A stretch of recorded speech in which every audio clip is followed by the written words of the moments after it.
नच बंगाल सतुए लगे सबके पागल बने लगे सबके पागल बने लगे नच बंगाल सतुए लगे सबके पागल बने लगे तू तो बचा के रखी है जवानी के छिए हम मिथिला के छोड़ा बात ले मानी गे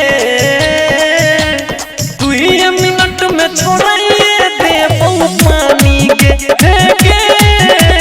छिए हम मिथिला के छोड़ा बात ले मानी गे तू ही मिनट में छोड़ाइए दे बहु पानी गे तू ही मिनट में छोड़ाइए दे बहु पानी गे रिकॉर्डिंग स्टूडियो मधेपुर छोड़ाइए दे बहु पानी गे मधुबनी के छोड़ा सबसे और तो जखने पाला बच के नचे न हंसने लगे गोदकी कतुब कर में हाला कतुब कर में हाला एक मधुबनी के छोड़ा सबसे और तो जखने पाला बच के नचे न हंसने लगे गोदी कतुब कर में हाला तो चल तूने तोहर मन मानी गे छिए हम मिथिला के छोड़ा बात ले मानी गे तू ही मिनट में छोड़ाइए दे बहु पानी गे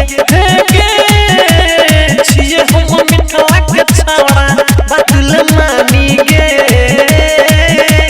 तू ही मिनट में छोड़ाइए दे बहु पानी गे तू ही मिनट में छोड़ाइए दे बहु पानी गे रिकॉर्डिंग स्टूडियो मधेपुर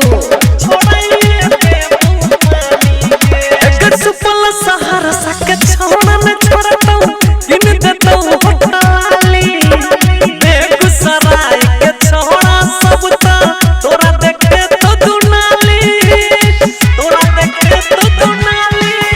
एक सुपल सहारा सके छोड़ा न छोड़ता इन देता होटली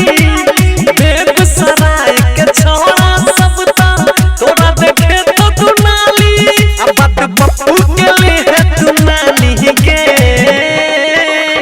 छिए हम मिथिला के छोड़ा बात ले मानी गे तू ही मिनट में छोड़ाइए दे बहु पानी गे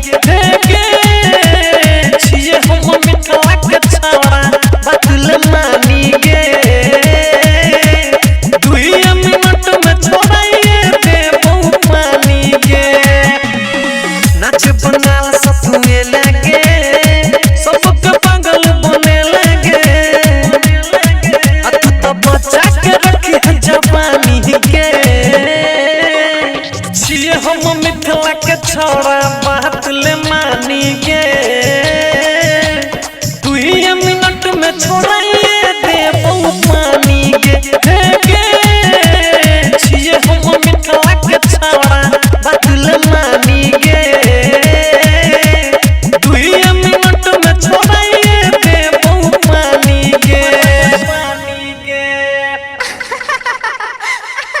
presented by Ma Sarda Music।